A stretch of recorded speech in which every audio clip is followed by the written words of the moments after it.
Taking a look at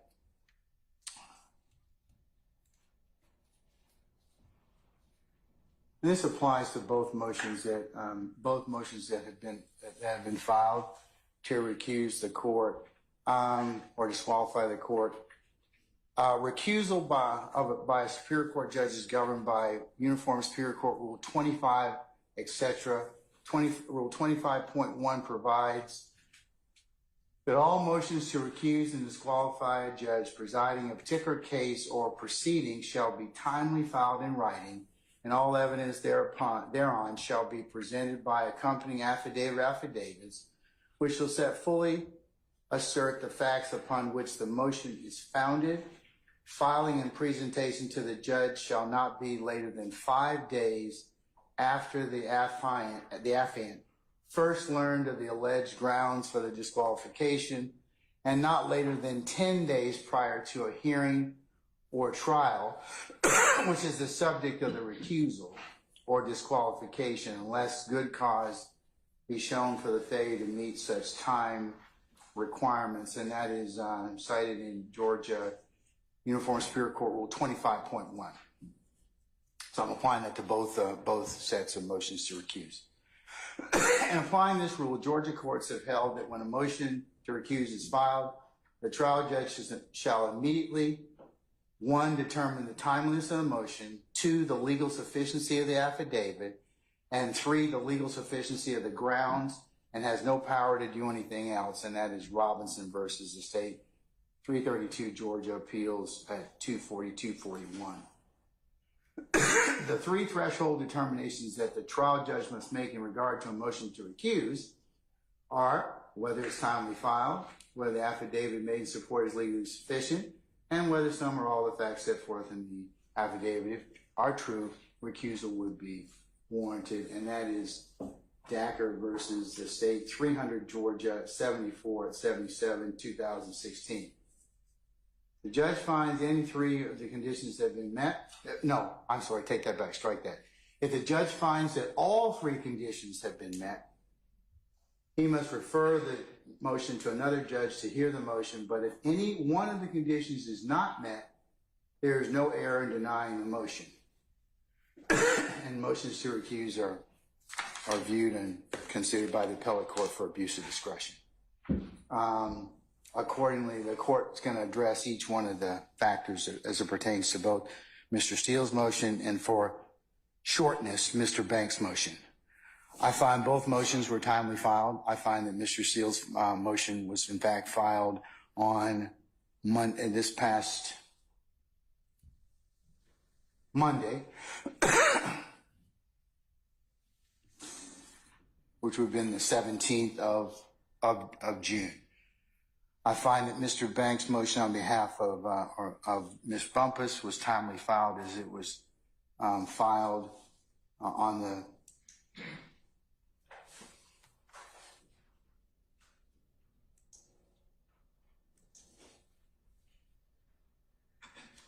filed on the 14th of June at 10:40 p.m.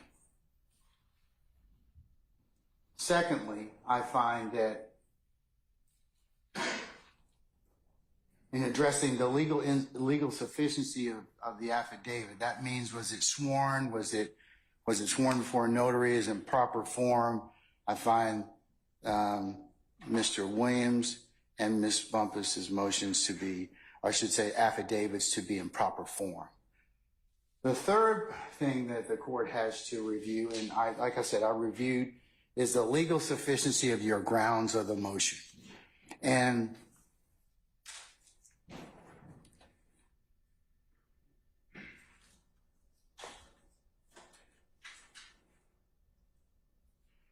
here's where the court finds that upon a review of Mr. Steele's motion and affidavit, as well as Mr. Banks' motion and affidavit, that both contain assertions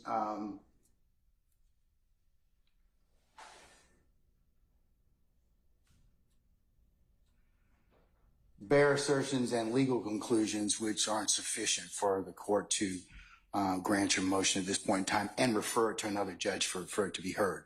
So I'm going to deny the motion at this point in time. I invite you all to look at Baptiste versus the state. Just because adverse rulings have been made, doesn't mean that the court stops the trial. So I'm going to make that. I'll reduce both of the motions to recuse to an order, and I will file that so you can take whatever steps you need to necessarily after that. But I don't get into anything about the affidavit itself, argument on that. I just have to read it. Those are the only three things I do. And then if I find it to be not sufficient on its face, I go for it. I just make the ruling at that point in time, let you all take it up. No, I won't grant a motion for a certificate for immediate review. And that's where we are at this point in time. Anything else, Mr. Banks? If I could just briefly be heard, Judge. Sure. Please. And I'm not trying to, I understand the court's ruling and we'll proceed as we see fit. I do take issue with the court's characterization about the legal insufficiency of the affidavits. Well, that's why when it was reviewed on appeal, sure, it can certainly be. I mean, the appellate court will review my ruling for abuse of discretion. Certainly understand that, Judge. And in stating that, Judge, I would just say that one of the issues that is raised in our affidavit, because our motion to recuse is to recuse you from the contempt proceeding, not the underlying criminal case in which Your Honor is presiding. And so we really don't have an issue or standing to even challenge that. And so to the extent that there is a contempt proceeding that is set for the 25th, Your Honor, you are a witness to that proceeding. And so because you were a witness. I don't believe you. I'm not going to get into any argument, but I can't. So that's your assertion at this point in time. And like I said, when that is taken up, I'll consider it. I also remember I still need to rule on the issue of the motion to quash. So I may, depending upon what I decide to do at that point in time, other things may be ripe. Okay. Do you want to hear about the motion to quash, or you want to take? No, not yet, sir. I'm going to take up the motion to quash after I finish. We finish the direct of the current witness. Okay. And to other issues that have been raised, as I've told some of the other lawyers here, there is a transcript of what occurred in the ex parte matter. I will, in fact, I'll authorize defense counsel. I'll do a privilege review and see what needs to be disclosed in terms of impeachment and/or Brady, and for that, and I will do that. And then so if that pertains or if that issue affects you, then certainly that may be something that at the appropriate time you'll be able to have a look at. Well, I appreciate the court's time. We would certainly rely upon our brief and our motion, and that's a part of the record. Okay. All right. But I will reach out. The court will reach out to you on two things. One, the ability to take a look at the ex parte transcript and review it for the appropriate parts that the court will authorize. And then also for the, I'll re-notice you because I know that it's supposed to be done this Tuesday, but I doubt that we'll probably have it this coming Tuesday. If I just may say, again, Judge, I know I've already said it as it concerns the issue about you being a witness to the proceeding. We don't believe that that's a bare allegation. We believe that would be an established fact at the hearing. We also. But I can't take it. It's not something that I can argue with you at this point in time. I'm not trying to argue. No, sir. You are an advocate for your client. Sure. That's the only thing I can say, but I'm not going to take up that issue right now. It's part and parcel. You made it part and parcel of the motion to recuse. So I'm saying that at this point in time, I've made my ruling. You've said what you need to say in terms of what your thoughts are. I'm going to reduce it to an order, and you can take what you want to after that. Okay. All right. Thank you. All right. Thank you, sir. All right. Mr. Steele, similarly, I'll reduce what I have mentioned to in an order, and you will be able to take it up as you see fit. I'm not going to grant a motion to a certificate of immediate review. Anything else?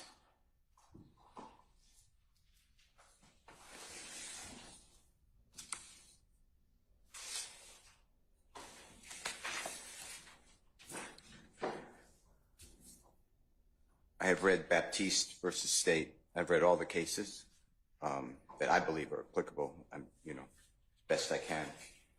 But specifically, if the court would reconsider, and if nothing else, the Honorable Keith Adams and my joint affidavit in paragraph 12, we assert not a bare assertion or a legal conclusion, but we make facts that we specifically adopt from the Honorable Attorney Winchester, Collins,